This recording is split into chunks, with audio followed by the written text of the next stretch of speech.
Research. And I also have Amar Nijhawan. Hope I got the name right. She is a senior program officer at the International Development Research Center, IDRC, and project coordinator, CDS Africa Consortium Project. Good morning and good to have you in the studio. How are you doing? Fine, thank you, Eko. Good morning. Doc, Afishapa. Afishapa to you and your listeners and your viewers as well. Right. Afishapa Amar. Thank you for having me. Did I get the same name right? Yeah, you did. All right.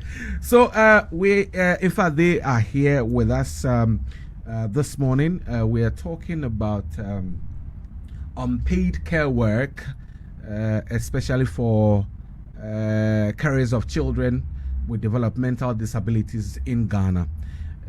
I'll find out what exactly that means or what they are referring to and why should the public care about that.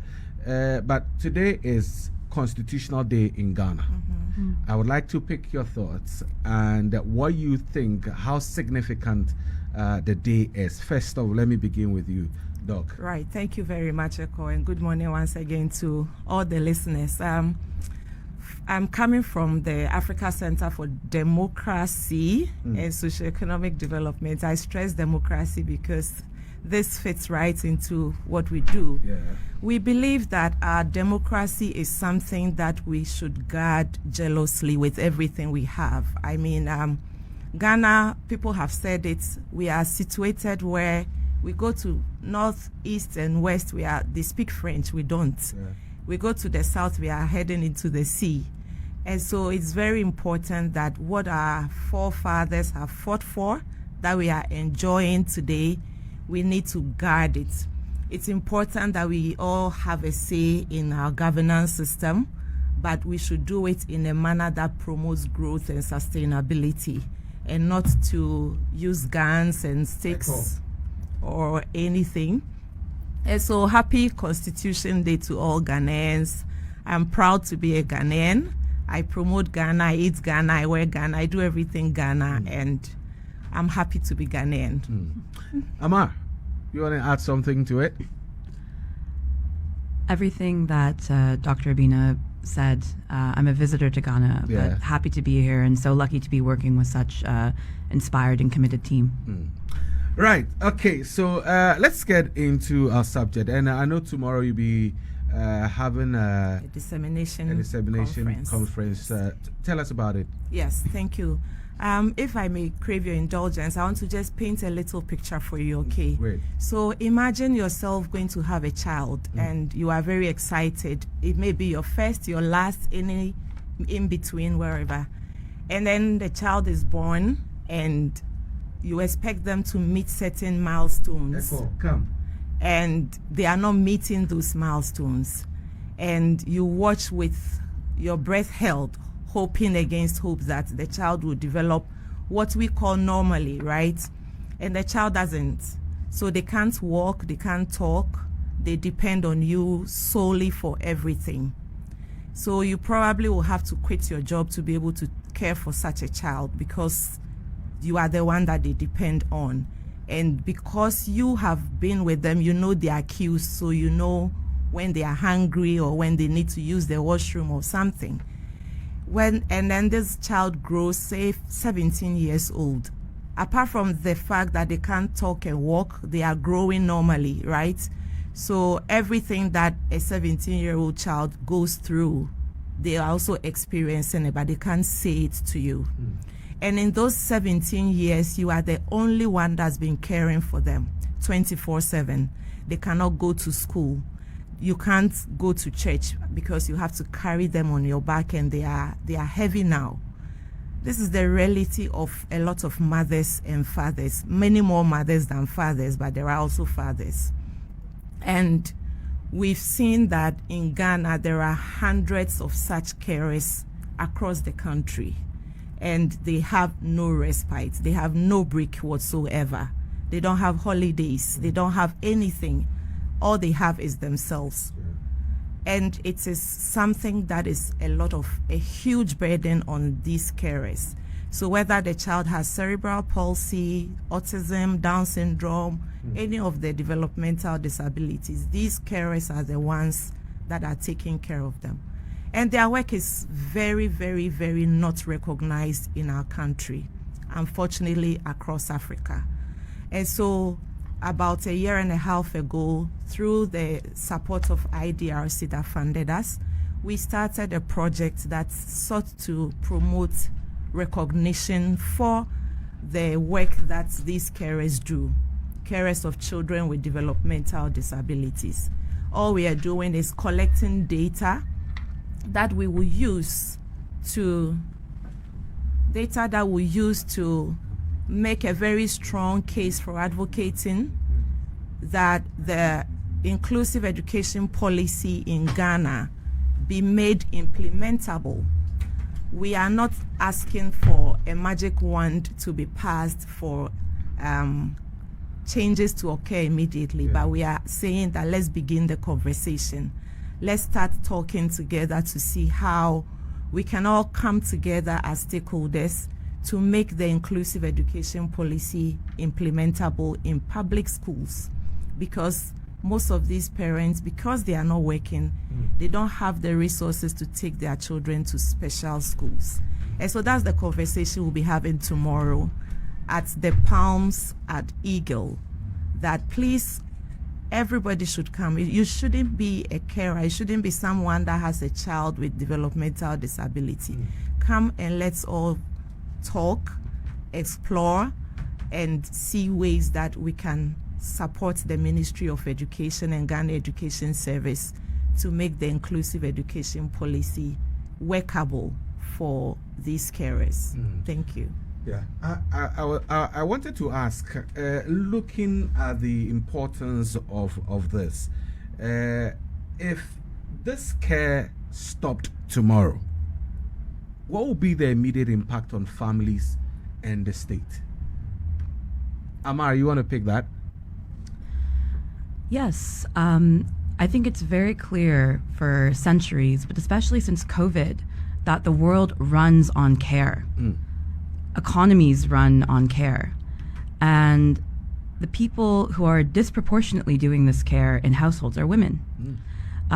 In the continent of Africa alone, there's many statistics by country, but women do almost 3 times the amount of unpaid care work in the day. Think cleaning, cooking, taking care of your kids, taking care of your parents, taking care of your relatives, juggling all these at the same time, often while doing a paid job. But all of this work is unpaid, unrecognized, and undervalued. If that was to stop, everything would stop functioning. And this isn't just your mom or your grandma, this is your domestic worker in your house. Think of all the things that let you be here this day in the morning, to you and listeners as well. Who put out your food? Who ironed your clothes? All of these day-to-day care tasks are what keep us going. And if it was to stop, we'd come to a collapse. Yet, this is not recognized in our GDP. This is not recognized as a formal profession. This is sort of understood as the inherent work that women in a house do. Or paid care workers are overrepresented by women, often coming from vulnerable, marginalized backgrounds. And their work is in the informal economy as well. Your domestic worker isn't receiving a pension the exact same way you would be doing. So all to say is that, sometimes we take for granted these little things that keep us going on a day-to-day basis. But we're really lucky to work with partners like CDS Africa to do research into valuing and measuring the extent of what this care work is and how we can make it fairer in households, but in society, around who gets to do this and how it's valued. I know IDRC is funding this project, and you mentioned that unpaid care work disproportionately affects women. What did your preliminary findings, and this one is going to any of you, your preliminary findings or existing evidence, reveal about this gender imbalance? So I'll take that because we did the research. Even before anybody does research, we all know that women and girls are the ones that take care of the home and take care of children. And one of the things that yesterday I was telling Amar that there's a woman that we spoke to whose story kind of haunts me in the sense that she was a young lady that got married and she was going to have a first child. And the child had cerebral palsy. And her husband left her because, in his words, they don't have such children in his family, right? We know when children are born with disabilities, so they'll say musuo or yensuoba, that kind, but they are normal children, right? They are not cursed. They are not gods that have come to make you pay for the sin that you have committed. So this young lady had her husband leave her, and she's all by herself, taking care of this child, the child that is inaudible and immobile. And she tried to sell, and people wouldn't even buy what she's selling because they see the child and the child drools and they think that that is unsanitary and they don't want to buy anything from her. So this lady is really struggling, and that is the reality of hundreds, if not thousands, of women in Ghana alone. That care generally is women and girls. And our data found that there are some men who have children with developmental disabilities that are helping, but they are helping, except in the case where the mother died in childbirth and they haven't remarried. But even that, they are being encouraged to remarry so the woman will take up the care of that child, right? Okay. But women don't have that luxury. If you have a child with disability, nobody will encourage you to remarry. No man would even want to marry you because you have that sebi musuba in your care. So these are some of the preliminary findings. The care is disproportionately gendered, and the women in these spaces are overburdened. Are we then seeing girls dropping out of school to provide care? Not necessarily, except when, as I said, the mother died in childbirth and there's an older sibling who is a girl, then she would have to help the grandmother. But in the instances that the people that we talked to, the girls would go to school and come home to help take care of their sibling. But that's also a lot of burden on such children because they don't have the luxury of being children anymore. Right. Even when they are in school, they are thinking about their brother or their sister who is at home and the amount of work that they are coming home to do. They go to bed tired, they wake up tired, and they go to school and they can't concentrate in class. Well, listeners, I'm talking to Dr. Abena Boateng, Director of Research. That's the Africa Center for Democracy and Socioeconomic Development, CDS Africa.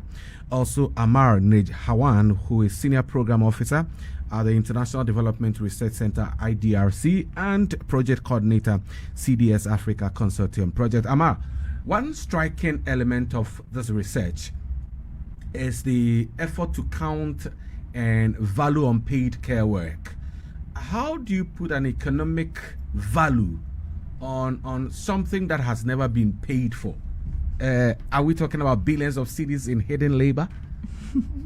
That's a really, really good question. And that's something that economists have been working on for years. There are ways to value unpaid care labor. One of the tools that governments can take and use, and Dr. Boateng, you can tell me if this was done in Ghana, are things like time use surveys.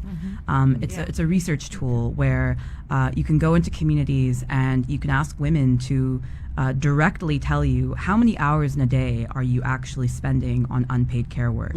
And you can do that at a community level, you can do it at the national level. I live in Kenya right now, and one big thing that we say is that you can't value what you can't measure. And what Kenya did was do a national time use survey many years ago that data really informed them of these gaps. You are able to quantify, how much money would a woman be able to make if she had more hours in her day to access formal job opportunities. And that figure and that number helps us build policies that better redistribute and value care work. So there are ways to value it. The International Labor Organization has a very well-studied statistic globally that I think unpaid care work globally contributes 9% of the global GDP. That's like $11 trillion. So it's been done. There's ways for it to be done when there's the motivation and the political will to understand this issue to its fullest extent. Right. Can I If you want to. so, add yes, we did that. We're a consortium of 3 organizations, Okay. and one is Songtaba, based in northern Ghana, and they led the doing of the time use diaries with these carers, and we plotted in a day how much time the carers spend in caring for the children. And as it was profound, we haven't done a national study of the sorts before, but I think it's time that we do such a thing, because it will help us to see in tangible and real terms what we are losing. Some women have had to quit their jobs to take care of their children. And these were women that were contributing significantly to the GDP of our country. And so when we do this, it will help us to quantify. But more importantly, we are asking, especially tomorrow, when we all gather, we are asking that let's start having the conversation. We know that we are a developing country and there are significant challenges. Even if we can start small and open our classrooms for 3 hours a day for children with developmental disabilities to be in a classroom, it will do a lot for the country. Maybe I can talk about some of them. You know what? I was about to ask about the fact that Ghana already has an inclusive education policy, and whether from your assessment so far, if it is easing the burden on carers or merely a well-written, something on paper. Where exactly is the policy breaking down? Funding, implementation, or maybe awareness? Our policy is very well written. It meets all the international standards. In terms of implementation, there's a lot to be desired. I won't condemn it totally because I know efforts have been made to make it implementable. But one of the beautiful things about our project is what we call scaling. So we are seeking to scale up what we have done, or we are seeking to plug it into the existing policy, right? And we are asking that instead of it being implemented in a few schools where it was piloted, can we scale it up so that it's implementable in all public schools? And so, as I was saying, even if it's just 3 hours a day, the benefits: 1, 3 hours for a woman that doesn't have any break at all is going to mean a lot. It's going to take care of their mental health, it's going to take care of their physical health, it's going to take care of their economics, because they may be able to sell something in those 3 hours when the child is in school. For our children who do not have any disabilities, it's going to let them grow up normalizing the things that we have shrouded in mystery and myth, that they are not going to stigmatize disability anymore. And so that's also good for our economy. It's going to help us become a country that is inclusive, because we will not see a person with disability and think that they are cursed and shun them. We are going to see that it's normal for people to have disabilities, and that having a disability doesn't mean that they are unable to do anything. And for the children too who have those developmental disabilities, it has several benefits for them. Even in our own homes, when you have a child who has an older sibling, you see they develop faster when they interact with those older siblings. Yeah. And so it's going to be the same for the children with developmental disabilities as well. So it's imperative that we begin to have the conversation.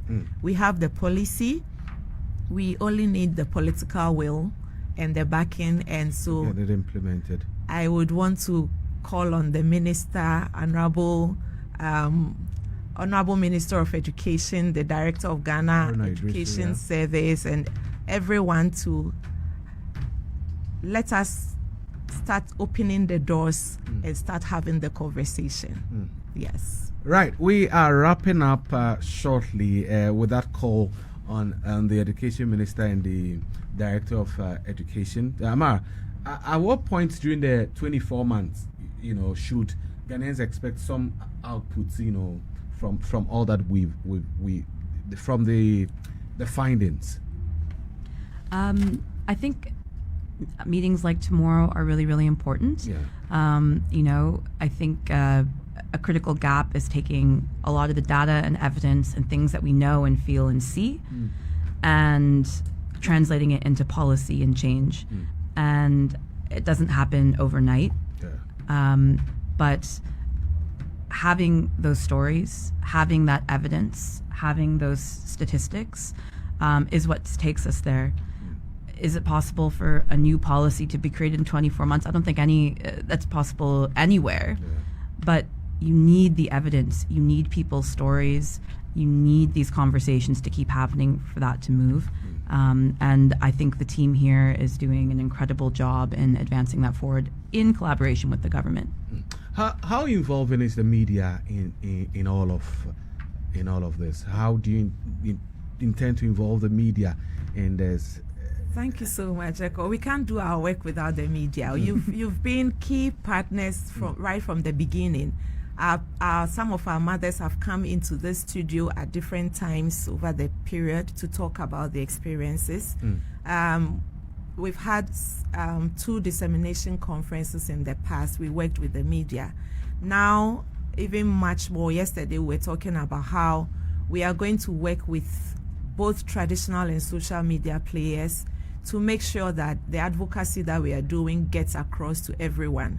We only sit in our office in North Legon. We can't go far, but sitting here, at least I know my voice is, if not for the whole country, Accra, everybody's hearing my voice. In fact, we are live in Tamale, in Kumasi, and in Cape Coast. Right. Yes. So that is how, through the media, we are reaching people and we are creating the awareness. And so you are very key. We talked about even writing stories that we are going to put on IDRC website, and that is accessible by people all over the world. Right. And we'll do that with journalists and the media. So you are part of our stakeholders and we value you. Right. Thank you very much, Dr. Abena Boateng, Director of Research, the Africa Center for Democracy and Socioeconomic Development, CDS Africa, and also to Amar Nijhawan, Senior Programs Officer of the International Development Research Center, IDRC, and Project Coordinator, CDS Africa Consortium Project.